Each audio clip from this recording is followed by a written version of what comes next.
Well done. Ooh, okay. Okay. Well done, Mark. Thanks. Sorry, Martha. That's okay. It's okay. All right, Commissioners, it's Tuesday, February 23rd. Chair Smith is finishing a call, so Vice Chair Savas will chair the meeting. Vice Chair Savas, if you are ready to begin, we can go. Okay, well, we'll begin our 1:30 work session. I'm just a few minutes late. Gary? Yes, thank you, Vice Chair. Our first session today is Metro South Transfer Station Project Update. We have Dan Johnson, Director of Transportation and Development, along with several other of his staff, as well as staff from Metro. So Dan, would you please introduce everyone and kick it off? Actually, I'm going to have the pleasure, if you could bring in Councilor Christine Lewis, that'd be fabulous. She is in. Let me introduce to you Councilor Christine Lewis, who is here joining us from Metro, and she's going to introduce the staff from Metro that'll be giving this presentation to you today. Again, if you recall, the Board of County Commissioners was requesting a time to kind of sit down and talk with Metro and look at this issues they're dealing with at Metro South and that facility, and that is this time. So with that, I introduce Councilor Lewis. Great, thank you. Thank you so much for the opportunity to be here and to share. We have here at Metro a number of responsibilities, and one of them is planning for the future. And the future is we will fully outgrow Metro South sometime very soon. Some would say we've already outgrown this facility. So thank you for the opportunity to be here with my staff. We've been working on this project for some time now. You may remember we invited the Board of County Commissioners on tours in late 2019, 2 separate sets of tours with discussion afterwards at the end of the Oregon Trail Museum. Thank you for those of you who were on the board at the time for joining us for that on the ground experience. In spring of 2020, we went to C4 and had good discussion there. Metro Subcommittee C4 first and then full C4. And we've been working closely with County Transportation and Development staff who attend a monthly coordination meeting. So we are in conversations with Wes about the possibility of supporting the regional food scrap program. Lots of exciting momentum about opportunities ahead of us. And I also want to acknowledge that not all board members currently have been on the ground, had opportunity for the tour. And I look forward to a time when it is safe that we'd welcome you to Metro South Transfer Station for some on the ground experience. We're busier than ever, particularly after the storm. And just want to say thank you again. Hope we can answer your questions today. And with that, I'm going to pass it over to Esty Siegel for presentation. All right, we're just bringing her into the room. Just one moment.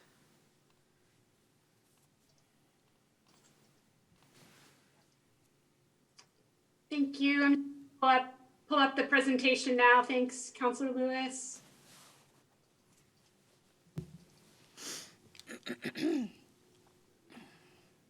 Okay, are you all seeing a full screen of slide there? Yes, it's working. Great, thanks. So actually, Dan Blue, are you in the room? Dan is going to kick us off first. So Christina, if you could let Dan Blue, thank you. Yeah. Oh, okay, I'm in. Thank you, Esty. And thank you, Councilor Lewis, for that introduction. Good afternoon, everyone. Commissioners, my name is Dan Blue, and I manage a team at Metro working on new facility siting projects, notably a potential new facility in Western Washington County and the Metro South project that we're here to discuss with you today. So Esty Siegel is with me here today. She's the project manager for the South project and will be sharing some information with you in just a minute. So as you're aware, Metro manages the garbage and recycling system for the region. We currently have 8 transfer stations operating, and 2 of these stations are publicly owned by Metro. Only the publicly owned stations offer a full suite of services, serving commercial and residential customers with recycling, household hazardous waste, and other amenities. These facilities provide important services to the region, but are definitely showing their age. Next slide, please. The current South Station, which provides a variety of core services, including public self-haul, household hazardous waste, and commercial garbage, and yard-to-be transfer services, is at critical capacity. That said, it is a well-loved and popular facility, perhaps because of its convenient location off of I-205 and 213. The Metro station serves 800 to 1,200 customers, self-haul customers a day, and over 250,000 customers overall per year. During the pandemic, we've actually seen a steady and consistent increase in our self-haul customers. For example, there was a 42% increase in transactions in January 2021 compared to the same time last year. In its current state, the facility is unable to safely and efficiently keep up with the demand in this growing part of the region. Next slide, please. So the station is nearly 40 years old. We have a backlog of expensive capital projects necessary to maintain the viability of the buildings on site. Customers can wait for a long time to get in, and we don't have enough space to recover materials that are bound for landfill or to accept commercial food waste. In other words, materials that could be reused are being disposed of because of operational challenges.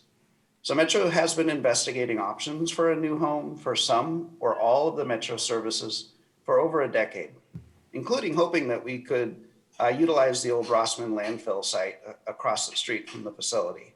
But that space has been rezoned and is no longer an option for us. Next slide, please.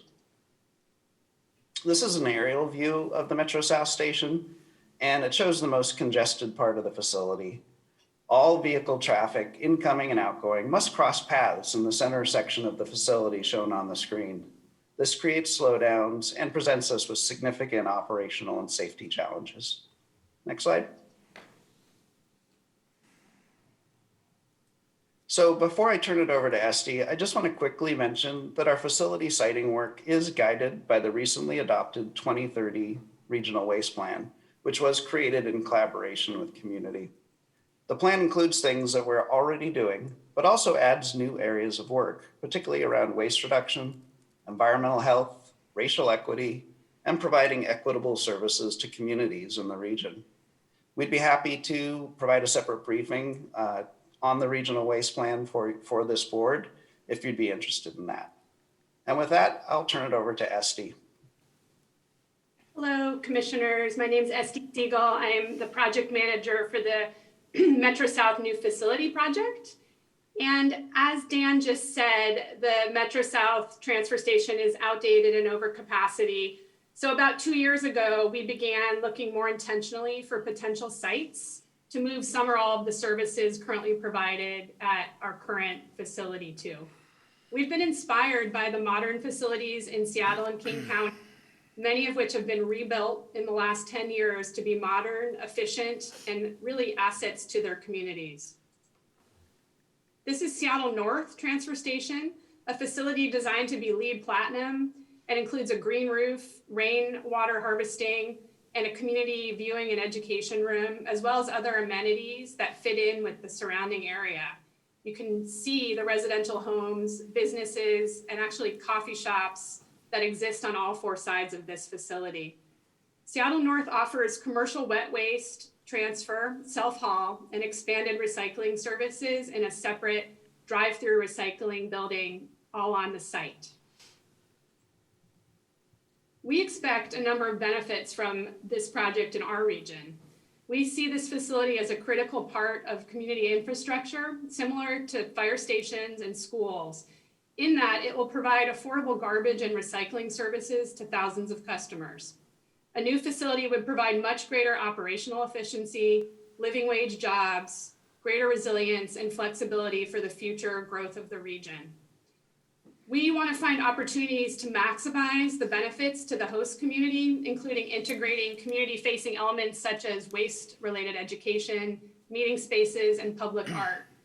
Also, Metro's Community Enhancement Program is set up to collect $1 per ton of wet waste brought to our facilities, and Metro provides these funds to the host city or government for their management and distribution to community partners. Currently, this fund provides over $300,000 annually to Oregon City communities from operations at Metro South. This is an overview and simplification of the 3 phases of our planned project. This is at least a 5-year project, and we are in phase 1 now, looking for a location to site a new facility. Funding to purchase a site will come from solid waste reserve funds already in Metro's adopted capital budget. We expect to gauge the community throughout all phases and expect to develop a good neighbor agreement to guide ongoing operations and management of the facility over the long run. We should note that finding land in northern Clackamas County that meets our base criteria has been the #1 challenge for this project, as there's extremely limited appropriately zoned land of large size and for sale in this area. So as part of phase 1, finding a location, we developed a set of criteria to search for and assess possible sites for a new facility. Using these criteria, we identified sites that aligned with project goals and reached out to owners to determine their interest in selling for the project use.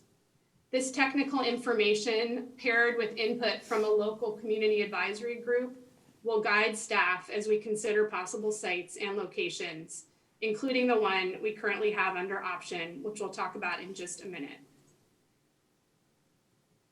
So we developed a racial equity analysis for the project siting area, which you see up on this slide. This analysis has helped us understand the demographics of who lives, works, and worships in the area, and guides us on how to meaningfully engage the most impacted people, including communities of color. You can see that the siting area established for the site search follows the major transportation corridors and the zoning that allows for the development of a transfer station. So this site, the Jennifer Street site, was one of the highest ranked sites using our project criteria, and where the owner expressed an interest in possibly selling his property for the project use. So we began discussing the possibility of an option or a purchase and sale agreement with him in summer 2020. The site ranked number 6 out of over 150 sites that we identified as possible sites using our criteria, due to its size, zoning, easy access for major highways, and the distance from residential areas, to name a few of its strengths. This map shows the Jennifer Street site in relation to the site search area map that I just showed you before, the metro boundary, and the Clackamas River. Here's a photo of the Jennifer Street site looking to the northeast, and it highlights the business and landmarks in close proximity to the site.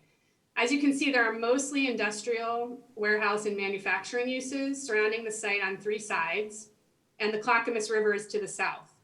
Carly Creek sits between the site and the river and is managed by Water Environment Services, who we have spoken to about future potential partnerships if Metro does purchase and develop this site. We've also spoken to Wes about the possibility of partnering with them to process commercial food waste to add to their anaerobic digesters at the Tri-City Waste Transfer Treatment Plant. And also the Veterans Village transitional housing community is just to the east of the site. And we have spoken to staff at the Housing Authority about this community and look forward to talking with residents there in the near future. This is a high-level look at what we see as the possible opportunities and the potential risks of this site. We are attracted, again, by the large site size and that it's industrial zone land in an accessible area. We realize the fact that it has been mined as a rock quarry for over 50 years and that it has been filled with soil with unknown characteristics, and that both of these things could make it challenging to build on. We know at least of one business that looked at a portion of the site for purchase about 5 years ago, but walked away from it and were unclear as to the reasons specifically. We're looking at risks such as the condition of the fill, potential flooding, and traffic impacts as part of our due diligence investigations. So our purchase and sale agreement runs through the middle of August of this year. So we have about 6 months left to investigate this site and do outreach and engagement. We will be evaluating the site to see if it would work for a full service transfer station, but gathering information from stakeholders on what services really make the most sense to move or remain at our existing facility. We won't make a decision on the specific services that move or stay until after we acquire a site, but we expect to present options to Metro Council in late summer based on what we hear from partners, stakeholders, and the community over the next few months. If we find red flags, significant risks, or high costs related to developing the property for this project use, we may choose to terminate the purchase and sale agreement or negotiate an extension. While investigating this site, staff continues to search for and consider other possible sites for the project if and when they come available. But as I said before, they're few and far between. So we want people in your community that could be impacted or could benefit from the project to contribute their ideas and ask questions about the project. For about a year, we have been working in partnership with Unite Oregon, a community-based organization, to help us reach and involve diverse audiences in our decision-making process. They helped us form and facilitate a community advisory group that you see on the screen, and also led focus groups, and will do so in the future. Due to a short time frame with this purchase and sale agreement and limited staff resources, we have to prioritize audiences for future engagement. We will focus on creating general awareness about the project and starting long-term relationships with neighboring businesses, residents, urban indigenous people, and First Nations. We will also continue engaging with our community advisory group to receive feedback specific to the Jennifer Street site and solicit input from current customers. Our intention in visiting you today is to identify mutually beneficial opportunities related to this project now and in future phases. We'd like to continue the conversation with you and Clackamas County staff as we move forward. So now we'd like to transition to hearing from the board with questions about the project, and we've posted a few to frame the conversation, but would now like to turn it over to Chair Smith. Thank you. And I can leave this up, the questions, or stop sharing. Just let me know. I think, thank you for your presentation. I think that this commission probably has a lot of questions. I know I do. I have a feeling Commissioner Savas is in the queue. Thank you, Chair Smith. I have two concerns. I think the most significant one is the proximity of this property to the Clackamas River, Carly Creek, highly environmentally sensitive, and the concern about, as you kind of alluded to, the issue with fill and the geo part. So I don't know, I'm not an engineer, a soils engineer or anything else, but we have had in similar sightings issues from the environmental community about properties and the use of those properties along this very sensitive area. Just downstream, there's water intakes that serve drinking water for significant parts of Clackamas County, and frankly, even Lake Oswego to Tigard as well. So there's a Washington County connection to the drinking water aspects of this.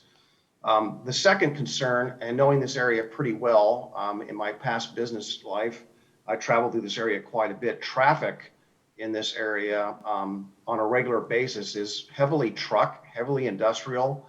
And, and as someone who frequents both Home Depot and South Station, I know what traffic, is generated near the South Station today. So just trying to visualize that being transplanted in the type of trailers, and God forbid there's a backup on Jennifer going into the site in the future, because there are situations where long lines happen.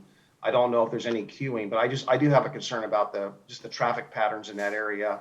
And again, the type of vehicles that are being used, again, heavily being truck, which can be awfully dangerous at times. So those are my concerns. You asked for them, so voila. Thank you. Thank you, Paul. Can you answer that? Thank you, Commissioner Savas. Those are definitely two priorities for us as a project team, looking at environmental suitability and being able to ensure that we protect those critical natural resources. And traffic absolutely is another significant challenge that we recognize. And so I appreciate both of those concerns. We're in this stage, we are investigating those very issues, and we'll have a lot more information in a few months related to both of those topics. So you do realize Jennifer is just a single lane road, right? Yes, we are aware of the current. Well, at the minimum, I think if you're talking expansion and doubling your services, that's going to have to turn into a double lane road. if you consider that site. You are aware of that, at the very We're least. we're about to embark on a traffic analysis, of a high level one for this stage, since we're still investigating whether we will purchase or not. But that all of the capacity of Jennifer Street and access points will be looked into. Next Yeah, couple of weeks. that's what I think is extremely problematic about this site. Yeah, it's a nice piece of industrial land, I guess, but the access to it is going to be very hard. I, for one, visit the South Metro transfer station, several times a year. And I am very aware of the traffic patterns in there, but don't take that as my blanket approval for anything about going forward with this. I'm not saying that. So dealing with the traffic patterns at South Metro and getting there, this site to me is just as problematic. I have some more questions, but do we want to hear from the other commissioners? Martha? One question, yeah. Maybe this is more for Dan than for Metro. Dan, isn't that site, I mean, is that a best use in terms of job creation and industrial development? I know that we have a limited supply of industrial land in Clackamas County. So part of my thing isn't that area, well, it's been mitigated by Wes right now, so am I correct? And what would be its potential in terms of citing any other kind of manufacturing or other business there? You'd have to speak, Metro would have to answer the question about the job creation from that particular project. I don't have those numbers at my disposal. Okay. As to the property they're looking for, it's like a unicorn. You know, it's like a 12-acre industrial site. It's just very difficult to find. Okay. And so Yeah. when you talk about highest and best use, it's a discussion by the market and what the market wants to build out there. And I know the market has been hot. For example, we had our property, the Chow property that got redeveloped. We redeveloped all of that into industrial sites, and that's on the not on the market, that's been sold. And there's also this discussion around what the future of the industrial development looks like in this post-pandemic kind of dialogue. So, but I'm not sure, does anybody from Metro have numbers on the job creation associated with the project? Yeah, thank you for that, Dan. Because we don't yet know which services would move, if any, if we go forward with this project, we don't have any solid numbers in terms of potential job creation, but having visited modern transfer stations in Seattle and King County, and also knowing a lot about the types of programs that Metro would like to see and that are envisioned by the regional waste plan, we've talked about around 30 potential jobs. Currently, Metro South Station has much more than that because we need those numbers to safely manage traffic and operations at that facility. So we will have more information as we proceed. And just a clarification, I believe it's a 26-acre property, which not 100% of it is suitable for industrial use, but a good chunk of it, once it is developable. Yeah, just a follow-up. So Dan, how much acres of that is developable? Because that is kind of do you know? I mean. I don't have, Trustee? go ahead. A couple acres are in habitat conservation areas, and then there's buffering and a lot of things we still need to investigate. So we can't tell you right now, but we know there's a portion of it that is under habitat conservation, buffering, and then developable. Is it's a piece of 26 acres with a third of it in a big pit right now with water in the ground. So and the rest of it with fill that of a lot of unknown contents. So it's going to take, it looks like it'll take some work to become developable by anyone. Okay. We unfortunately have a lot of experience in developing pits, and a Yeah, lot of I it know. deals with geotechnical analysis, which is what they're doing right now to really assess what that usable area will be. The habitat overlay zones that she's referring to are implemented through our zoning and development ordinance, and so those are restrictions on how close you can build to those habitat areas. So I'm guessing once that due diligence process gets completed, Metro will have a much clearer picture about the total acreage available. Now, just another question that isn't exactly related to this. Let's say you do move, whether it's this site or another one. What are the plans to mitigate the current transfer station, and what will that become, would be my question. I mean, what's going to be your responsibility there to Are you gonna like, get rid of the buildings? You're gonna, what? Thank you, Commissioner That's it, Schrader. yeah. We don't know the answer to that question yet, and a lot is going to depend on how suitable, whatever the site is that we do find, how much could be placed there, how effectively we can keep traffic off of any public roadways and have them queue up on the parcel itself. Those will all inform what services may or may not move, but also the public engagement process, which we have a lot more to do before we ever went into a design build process for any new facility. Will also inform what the public wants to see done with that remaining parcel should we vacate the current location to some degree. And it may end up that is a great spot for a small recycling drop-off facility only. It may be a spot that would make sense for us to put it back onto the market for some other type of development in support of what might be happening across the street at the Rossman landfill site. So that is still to be determined. Okay, thank you. So do you have any idea, just a ballpark idea, how much this is going to cost? I can tell you what we have been using, and it is based on what new transfer stations, full service transfer stations, have cost to be built up in Seattle, King County, which is our closest reference point. Those new facilities have been built for anywhere between $40 and $120 million, depending on the types of services provided and the complexity of the site on which they're building.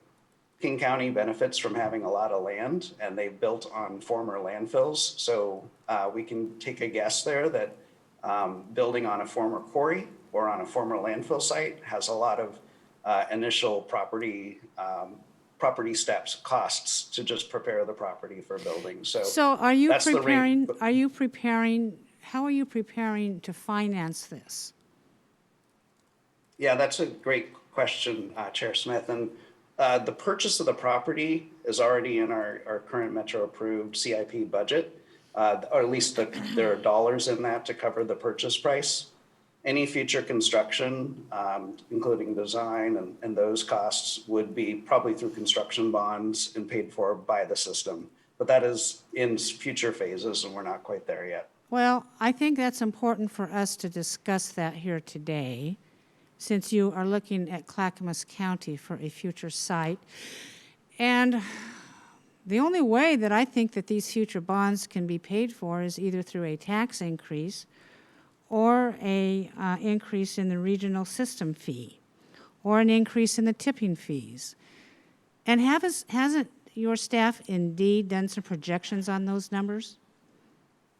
Isn't Metro currently considering two separate bonds, one of $87 million and the other of $174 million? And haven't you, in fact, done projections on what those fee increases would be? I'm going to defer to Councilor Lewis or Roy Brower, I think is on the call. If he could be elevated, that would be great. I'm not familiar with those bond amounts or the projection that you listed, so I'd ask Roy Brower to come. Okay, well, I think that is probably more important for this board than it is for considering a site. I think that maybe you're getting the cart ahead of the horse here, because if you're expecting Clackamas County and the region to pay for that, there's only one way that we can pay for this, and that's through tax increase or a fee increase, and that is substantial.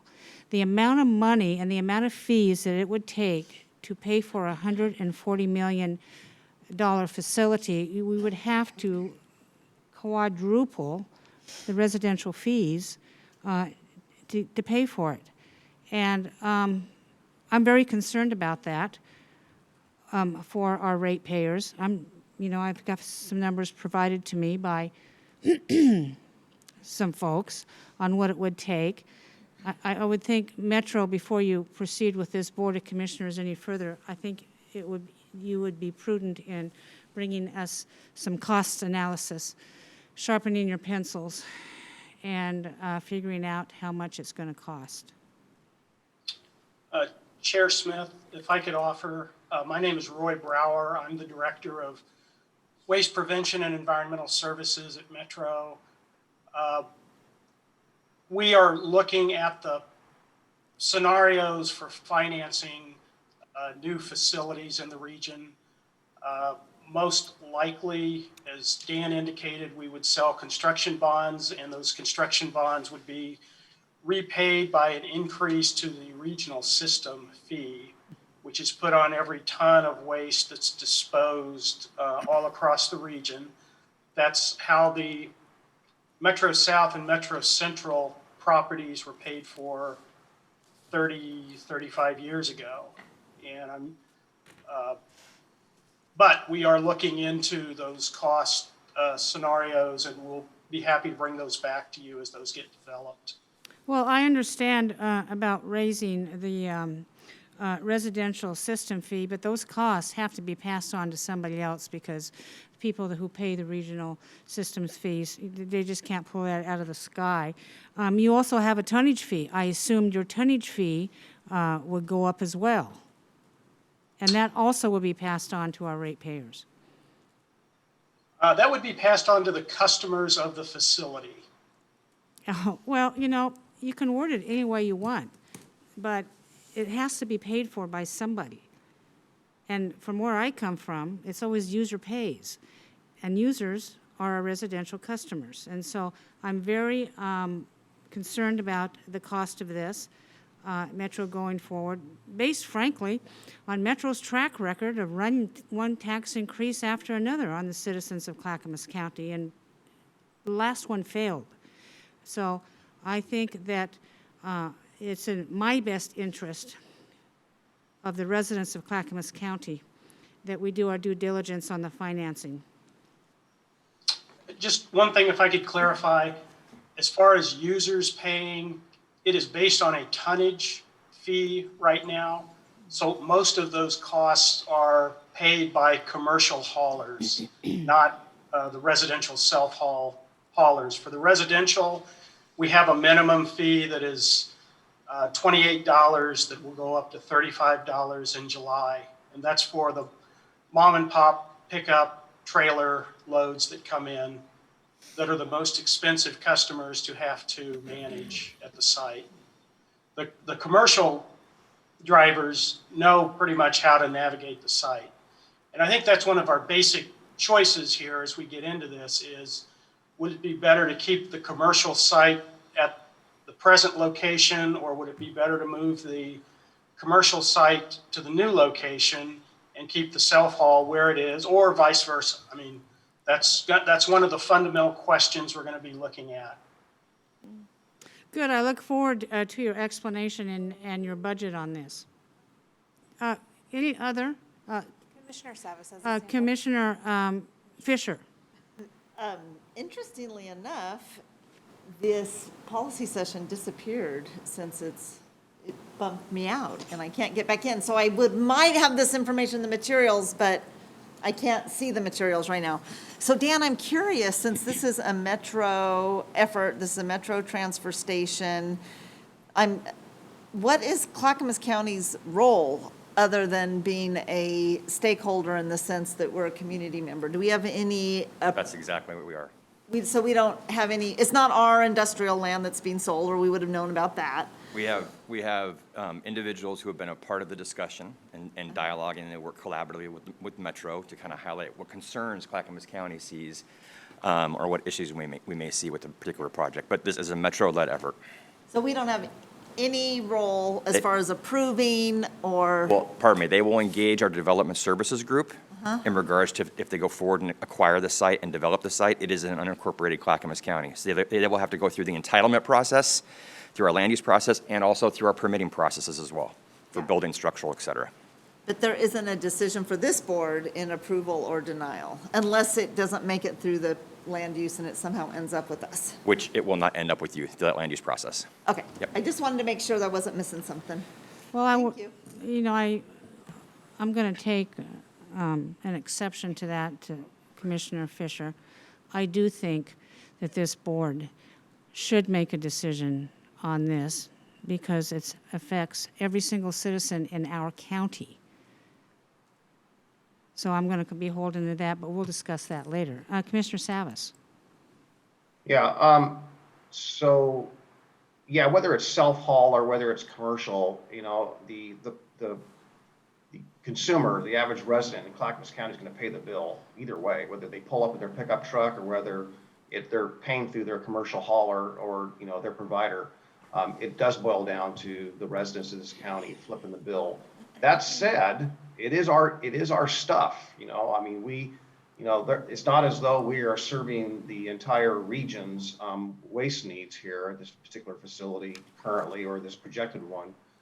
So therefore, we have to acknowledge that it's a need that's probably serving Clackamas County more than any other part of the region. So what I wanted to shift to, and I don't necessarily mean this as a joke, but it's a great opportunity, at least for our respected and honored Metro Councilor Lewis here today, to point out that here's the situation where two things that I've been pretty strong and vocal about is, number one, our need for industrial land in the region, especially in Clackamas County, because we got it all used up. But we really don't.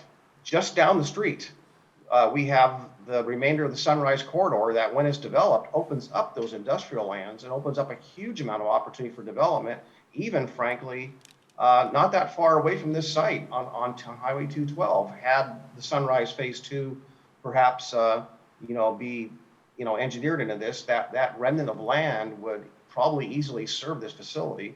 And even down the eastward, there's more opportunity as well. I don't know if that's out of reach, but looking at your map, there's one parcel in there that I think would fit in there nicely. But it's owned by a private individual and our corporation, and it's just sitting there waiting for something to happen, that being the Sunrise Corridor. So those two things, the development of the corridor and the fact that we don't have the industrial lands we need, is very evident here, and an opportunity to basically showcase that we ought to be doing something, because down the street there's 13,000 acres out there that are waiting to be developed. That's a good thought, Commissioner Savas. Commissioner Scholl is in the queue. My concern was about the impact on traffic in the area at the Jennifer Street site. How many trucks leave the Metro system each day to go to Boardman? And has Metro ever looked at using railroad cars to transport that waste to alleviate traffic on our roads? I'm waiting for Metro staff. Yes. Yeah. Ronald, are you still there? I can answer that. Metro stations, Metro South, Metro Central send about 60 to 70 trucks every day, including Sundays, to Arlington in Gilliam County to the waste management landfill.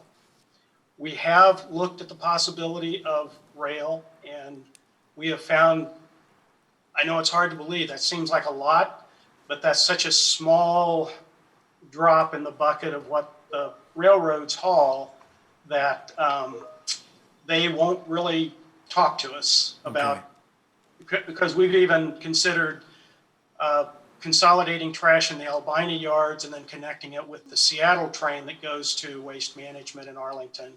And we haven't been able to make much headway there. That is one thing that we would like to continue to look at in the future, but for now, that's not within the realm of possibilities. Okay, thank you. Any other questions or concerns from our board at this time? Gary Schmidt? All right, we're good. Thank you very much to Metro staff and Councilor Lewis and Dan and your staff. Thank you. Thank you so much. We'll report back. I know you were clear about the questions that you had. We'll work collaboratively with Metro staff and try to answer back to you as soon as possible. Thank you so much. Thank you, Dan. Thank you. All right, next is Deferred Compensation Record Keeper Committee Recommendation for Contract Award. We have Human Resources staff to present, Christy Durham, Benefits Manager, and Kim Randall, I think, maybe as well, from Procurement. Yes. And we'll bring them in the room and they can present. All right. Go ahead, please. Good afternoon. Good afternoon, Commissioners, Chair Smith, and County Administrator. Appreciate your time this afternoon. We are here to talk with you about the Deferred Compensation Record Keeper contract. It went out for RFP, and we wanted to bring the recommendation of the Deferred Compensation Committee to you for your approval today. To share a little bit of background, the purpose of the Deferred Compensation Record Keeper is to provide financial and plan sponsor guidance to the plan sponsor, the county, as well as plan participants. They help with ensuring timely enrollments and processing of retirement contributions, as well as helping with education, distributions, withdrawals, a whole variety of activities related to the retirement plan. This is for both the general county as well as the housing authority deferred compensation plans. The last RFP was conducted in 2008, and Voya is our current record keeper, and that contract was expiring in April. So we went out for an RFP in conjunction with procurement. Kim Randall is on the call here with us as well. We had a subcommittee of 4 committee members who went through the proposals and narrowed it down to 2. It was Voya and Prudential as the 2 finalists. And in the end, Voya scored better than Prudential, although they were close. And so we brought those recommendations back to the larger deferred comp committee. They unanimously approved moving forward with the recommendation to issue the contract to Voya. The BCC has the primary fiduciary responsibility that's delegated to the Deferred Compensation Committee. And so we're bringing that to you today so that you can recognize the work that we've put forward, and if you're in agreement, then to award that contract so that procurement can move forward and award the contract to Voya. Thank you for your presentation. Are there any comments or questions from the board on this? I will accept a motion to approve option 1. So moved. Commissioner Fisher has made the motion. Commissioner Savas has seconded it. Any other further discussion? Christina, would you please call the poll? Of course. Commissioner Fisher? Aye. Commissioner Savas? Aye. Commissioner Schrader? Aye. Commissioner Scholl? Aye. And Chair Smith? Aye, and the motion passes. Thank you very much. Gary? Thank you. Yes, thank you, Christy. All right, Josh, are you ready to go? Sure. All right, so we're ahead of schedule with our presenters are here. So next is Annual Work Program for Clackamas County Vector Control District. We have Joshua Jacobson, who is the Executive Director of the Clackamas County Vector Control, who will present. And I know Dan Green, the Chair of the Board, is here as well. So I don't know if you both want to come up or just you, Josh? Either one? Either way? Please.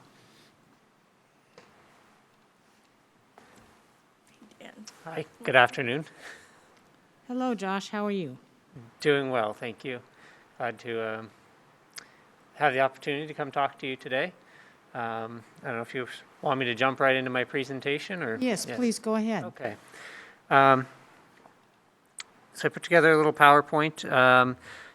We are Clackamas County Vector Control District. Wanted to talk to you today about just kind of who we are, what we do, in case anybody was unfamiliar. A little bit of mosquito and disease update for this season.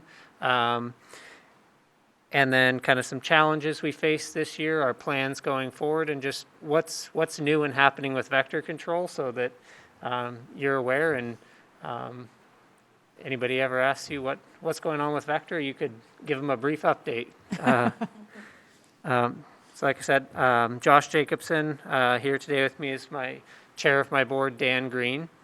We also have Dakota Hufford is our vice chair, Lowell Hanna, our treasurer, and Michael Shaw, our secretary. We have one vacant board position currently that we're recruiting for, that we're trying to fill. We have been trying to for a while, but we haven't been able to successfully do so yet. So we would appreciate any help there we could get. So Clackamas County Vector Control, our kind of mission, our vision statement is, fly and mosquito control in Clackamas County. So we want to control flies, mosquitoes, prevent disease throughout Clackamas County. And we share core values with Clackamas County itself, our service, professionalism, integrity, respect, and individual accountability and trust. So what gives us our authority to do what we do is ORS 452. That allows us to have our funding and also the authority to treat for mosquitoes in Clackamas County. Kind of some of our highlights from this season. Our actual budget expenditures were a little over $1 million this year. We have 4 full-time staff, and we hire 5 to 10 seasonal staff every year to help us throughout the summer. We have 13 vehicles currently. 2 are equipped for spraying. We're in the process of replacing our fleet. We have vehicles in excess of 15 years old at this point, so it's kind of cycling through those. We had 889 requests from citizens this year for help with mosquito control. So those are all phone calls we fielded, or they come in through our website. We have an online submission form that citizens of the county can use to contact us and let us know that they need help with mosquito control. We did 1,267 mosquito treatments. That could be larva mosquitoes or adult mosquitoes. We collected 12,000 larval mosquito samples this year, 5,000 adult mosquito samples, and we distributed a little over 2,000 of our gambusia fish that are mosquito-eating fish.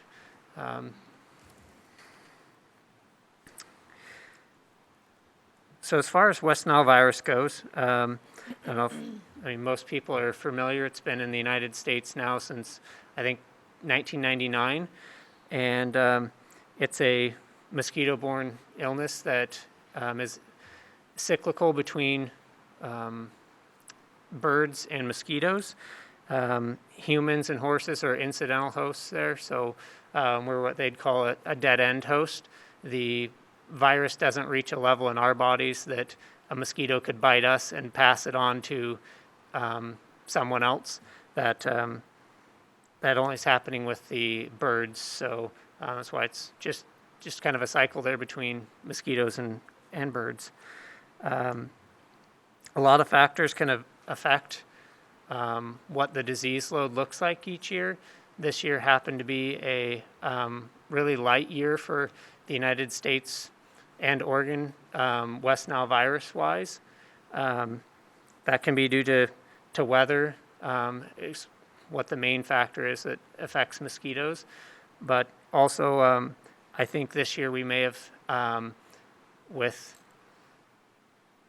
public health having a main focus on our pandemic, I think we may have had some underreporting maybe of what was going on disease-wise for mosquitoes, being that we had a greater threat on our community. But as far as West Nile virus in Oregon, we only had really 3 counties that had any activity at all, and none of those were human cases. So,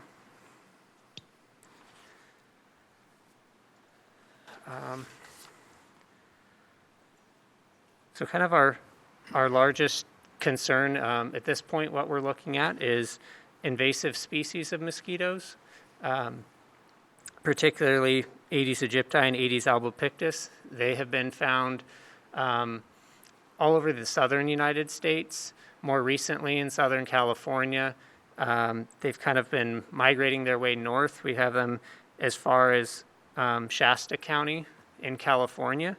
And so this is of concern to us because these particular mosquitoes are more aggressive than the mosquitoes we have. They also tend to cohabitate with humans, so they are container breeder mosquitoes, and we'll find them more intermixed with people in their yards, in small containers. These mosquitoes actually prefer to feed on humans, where a lot of the other mosquito species we have will prefer other types of mammals or even amphibians. So these mosquitoes have a much greater potential for spreading disease, and this is something we're continually monitoring. We have special traps set out through strategic areas located in the county to try to detect these mosquitoes as soon as we can.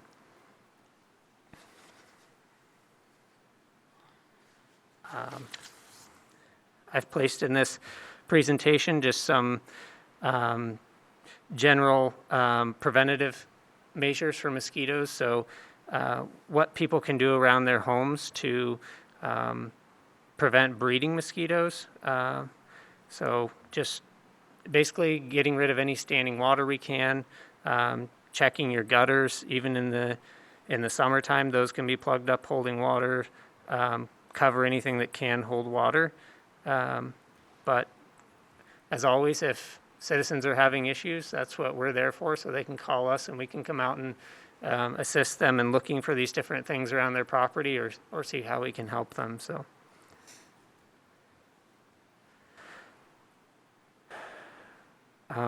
Our challenges for this year, I'm sure the same as many other departments and organizations had in the county with COVID-19. We had, that set us back as far as staffing, how we can train employees. So it just kind of slowed down our process overall. Typically how we train is we have our field manager will go out in a vehicle and train with our new seasonal technicians, but we had to find ways around that since we were not able to have two people in the vehicle together. But we got through it. We had a successful season. One other area I'd like to touch on that was a challenge for us was public outreach, just being that so many meetings, neighborhood meetings and such didn't happen, or we were unable to find a way to virtually attend those. Just one area we'd like to improve on this following year would be more public outreach. And then same with the wildfires. It gave us reduced access to areas throughout the county, reduced days that we were able to be out there doing our work. So looking forward for 2021, some opportunities that we have. I mentioned public outreach. We tried to find a way around having to have these in-person interactions. A lot of times in the past, we would go into schools and do education, but we've worked with a public outreach firm and we're developing a mosquito control video game that we hope to be releasing soon that we hope will help get the word out about us and spread information about mosquitoes and how to prevent them and disease. So other opportunity we're looking at this year, we recently purchased the former Oregon City Police Station located at 320 Warner Milne. So vector control will have a new home. We currently are working with CCOM. They have some stations set up there so that they can do social distancing and such. We are looking at renovating the facility in the coming months and hopefully be moved in there sometime before the end of this year would be our goal. So, and that's all I have for you. Josh, that's great. I look forward to your new facility, and maybe by the time you have an open house, we can actually do an open house, right? I hope so, yes. Great. Board, do we have any questions for Josh Jacobson? I got a question. Commissioner Scholl. Josh, in your application of insecticide, how do you mitigate the destruction of species of insects that you don't target? The vast majority of the products that we use are extremely targeted to mosquitoes. For example, the mosquito dunks are Bacillus thuringiensis, which specifically targets mosquitoes and some flies. So we do our best to use products that have the least impact as possible on other organisms or the environment. We use our gambusia fish in a lot of situations, and so that negates using some product as well. So. Okay, thank you. Any other questions or comments for? Yeah, Chair. I didn't hear quite correctly. Did you say you're purchasing the Oregon City Police Station site or leasing it? We have purchased it. Okay. Oh, good. Okay. Well, great. You finally found a home. Congratulations. Thank you. That's great. Is the county facilities working on your improvements, or do you hire a contractor? I'm just curious. It doesn't matter. We don't know at this point. Oh. We're probably going to have to go out for an RFP process, and we'll see though. But yes, Okay. we're hoping to work with the county on that as much as we can. So. Great. Well, if that's all the questions we have of this, I will entertain a motion to approve option number 1. So moved. Seconded. Commissioner Savas has moved that we accept the annual work report program, and Commissioner Scholl has seconded the motion. Any further comments? Christina, would you call the poll, please? Yes. Commissioner Fisher? Aye. Commissioner Savas? Aye. Commissioner Schrader? Aye. Commissioner Scholl? Aye. And Chair Smith? Aye, and the motion passes. Thank you very much for coming in, Josh. We appreciate your good work, and get rid of those mosquitoes. Excellent. Thank you very much. Thanks, Bye-bye. guys. Nice to see you, Dan. Thank you. Laura is online. Thank you. Okay. Can I just make a comment? I remember, Martha, how many years ago was that when we could not, you can't get Martha talking about mosquitoes? I am know, just yeah, very I know too impressed much. that We did. And the conversation just was so fascinating, wasn't it? Well, they're serious vectors, I mean, of disease. And that's when I learned that Commissioner Strader knows way too much about all things Yeah. dealing with You're insects. characteristically quiet today in this presentation. Oh, it's because I'm sleepy. Oh, yeah, I kind of am too. Yeah, we've been doing a lot. We've been up since early, well, for me, early in the morning, probably late in the morning for you guys, but, yeah. And Dan, you know, always glad to see him. He's my son's godfather, so he's a good friend. I'd forgotten that. Yeah, Dan's a good buddy. We've known each other for years. That is really nice. But I'll start waxing eloquent about bees. Once I get my collection stuff together, I'll bring it in to do a show and tell for everybody, okay? So there you I'm a go. beekeeper as well, you know? Yeah. Gary, Okay, Yes, you're now 30 minutes ahead of schedule, which is fantastic. We're trying to get staff in the room, but they're not here right at the moment. should we take like just a 5-minute little Yes, break here? yes, please, yes. Let's just take a 5-minute break if we need a glass of water or something, because that's yeah, what a I'm glass of gonna do. water would be good, I think. If you could excuse me.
just, so many things to be thankful for.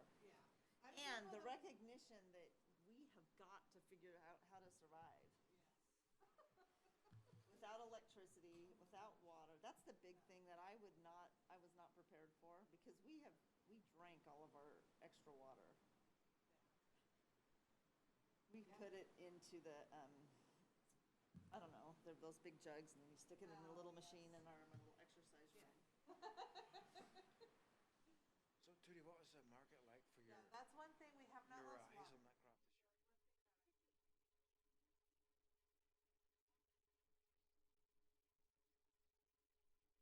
Judy, do you have power yet? Yes, Friday. Oh, yeah, I already asked you that. Yeah. I'm Well, losing my track of dad has power, but he has electricity, but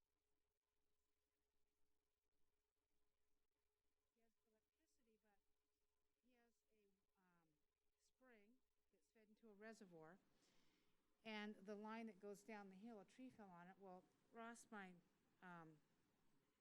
niece's husband, he's an electrician. He went down and fixed it and did everything, rewired it, but where the wire inserts into the PG.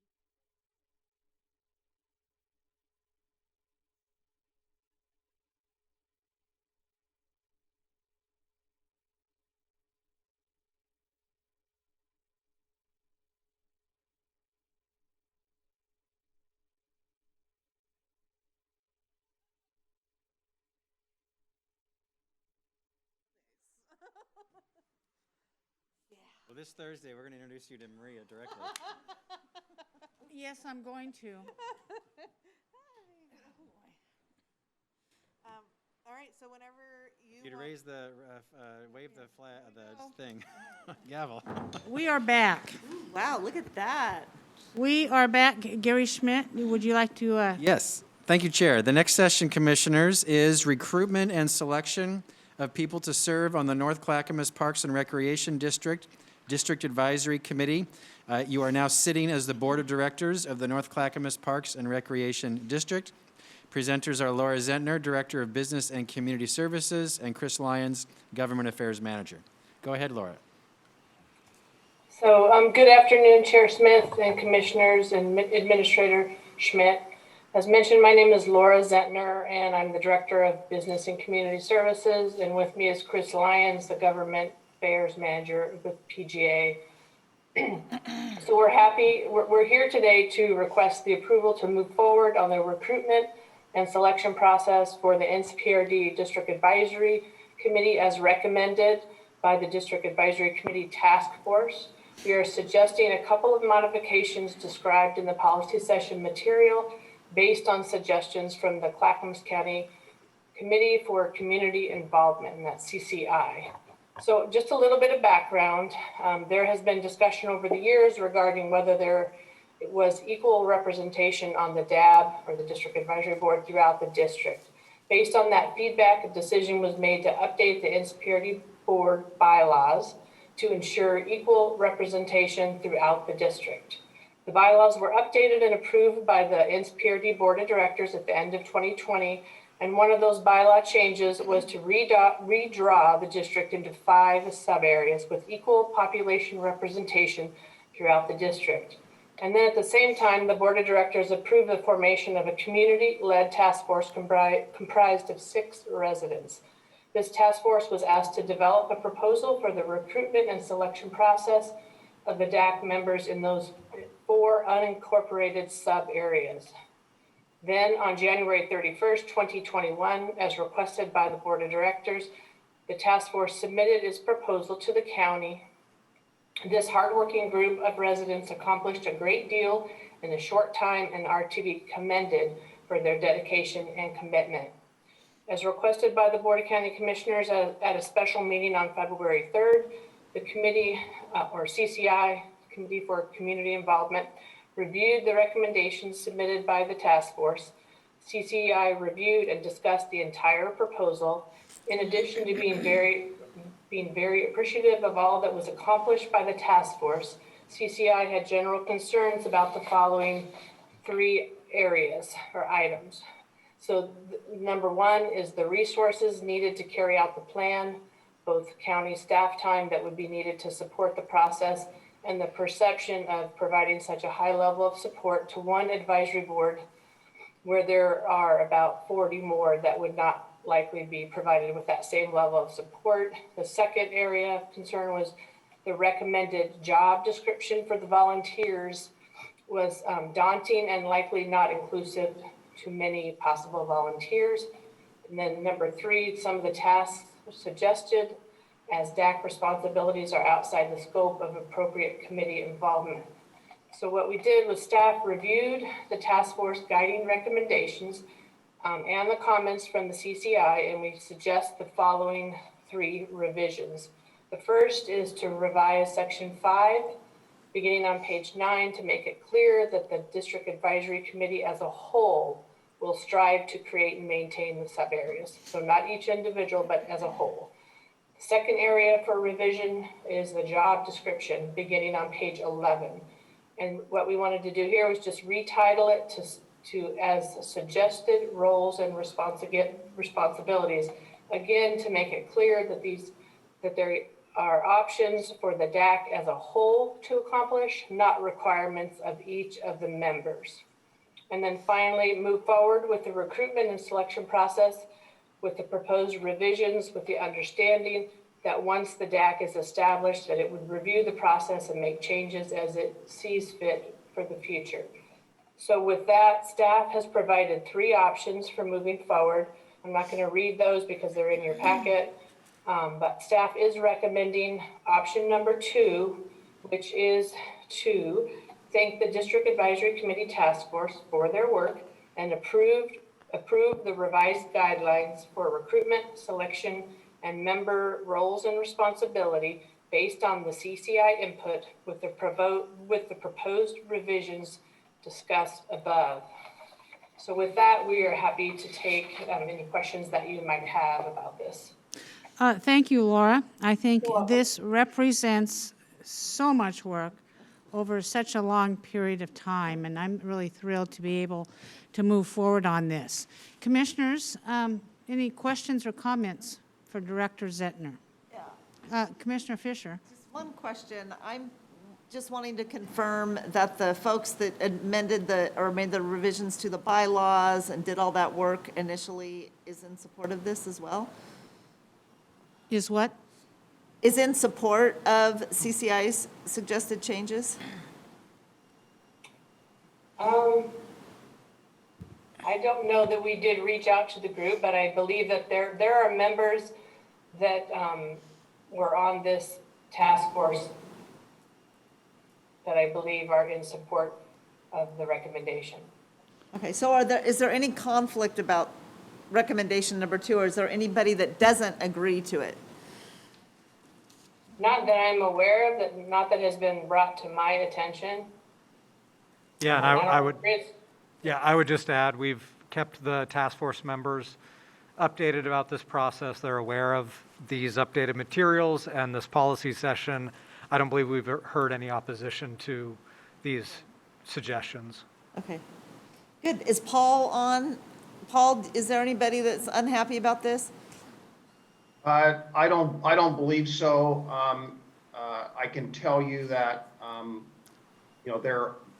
they are aware of the comments because a number of them joined the CCI meeting in which CCI reviewed this, and I think they are accepting the proposal that's here today. And also, if you heard, I think Laura did an excellent job. Thank you, Laura, for doing an excellent job of laying that out. This is going to come back to the DAB or the DAC now, and they will actually review and probably refine the proposal for going forward with this. So it will be refined as we go forward. So the door is not actually being shut on this; is actually kind of continue to stay open, and it will at least get the DAC populated. That is probably the #1 goal everyone agrees on, is that we want to get these folks recruited, appointed, and get the DAB or the DAC reinstated. They've been on hiatus for a couple, 3 years as a result of the Happy Valley dispute with the district. And So I'm all for this, and Gary, I want to thank Gary and Laura and her staff and the members of CCI and the task force members in particular, and the former DAB members. There's a lot of work on this, a lot of excitement, and I think we have a potential model here that's going to be unique for this area for further consideration in the future for other ADCs that want to have a more robust public engagement process. So I think this is going to be something that we all be proud of, frankly. Thank you, Commissioner Savas. Christina, I understand there's a community member on Zoom and want to make a comment or a question? I believe so. Grover, you had your hand raised. Yes, I did. And I'm actually, welcome, Commissioner Smith. I have not had a chance to talk to you since you've been in, and so nice to talk to you again. And to the rest of the commissioners. But I was a member of the District Advisory Board that did the revised bylaws. And what we've designed, and I was also very much part of the task force that did this recommendation for how to do the recruitment. And I couldn't agree more with Commissioner Savas that the issue is to get the DAC up and running. And beyond that, the rest of the stuff is about how the community will be able to move forward and keep expanding their community involvement. But the DAC is not going to be affected by that. It is only the how they are selected part that is critical, and that's what we want to get approved. And the recommendation does take care of that. And as life goes forward, the DAC will be able to weigh in as they choose. So I just want to clarify if that helped. As a member of both the task force and the designing bylaw group, this is in alignment with what we had to say and where we wanted to go. Thank you, Grover, for that clarification. Does anybody else want to make a comment? One last comment I'd like to make is there were 22 residents who had actually applied to be on the DAC previous to this process, and I have heard from a couple of residents that we want to make sure that those people still have an opportunity to be on this new district advisory committee, and I just want to assure folks that we do intend to include those 22 folks in the entire process. Well, that sounds wonderful. I'm glad we have so much interest in this. If there are no other questions or comments, I will entertain a motion approving option number 2. So moved. Sure. Okay. Sonia beat Paul, sorry about that. Commissioner Fisher moved and Commissioner Savas seconded the motion. Any more questions or comments? Yes, I am curious, what is Laura's background? My background? Yeah. Starbucks. Your picture. Oh, my background, that's from Starbucks. I think it's in Italy. Okay. I just love it. It's beautiful. Oh, Okay. thank you. Yeah, I do too. I was admiring it, yes. Commissioner Savas, you have a comment? Yeah, I just want to affirm that Commissioner Fisher's motion was to approve option 2. Yeah. Yes. Okay. You betcha.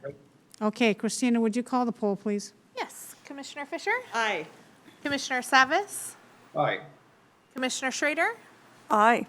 Commissioner Scholl? Aye. And Chair Smith? Aye, and the motion passes 5-0. Congratulations, everybody, and Director you. Zentner. Thank you. You betcha. What's your background? She's like, I know, my education. I have to give my whole resume. Thank you, Laura. Thank you, Chris. All right, commissioners, that is the end of your policy session agenda for today. We are adjourned.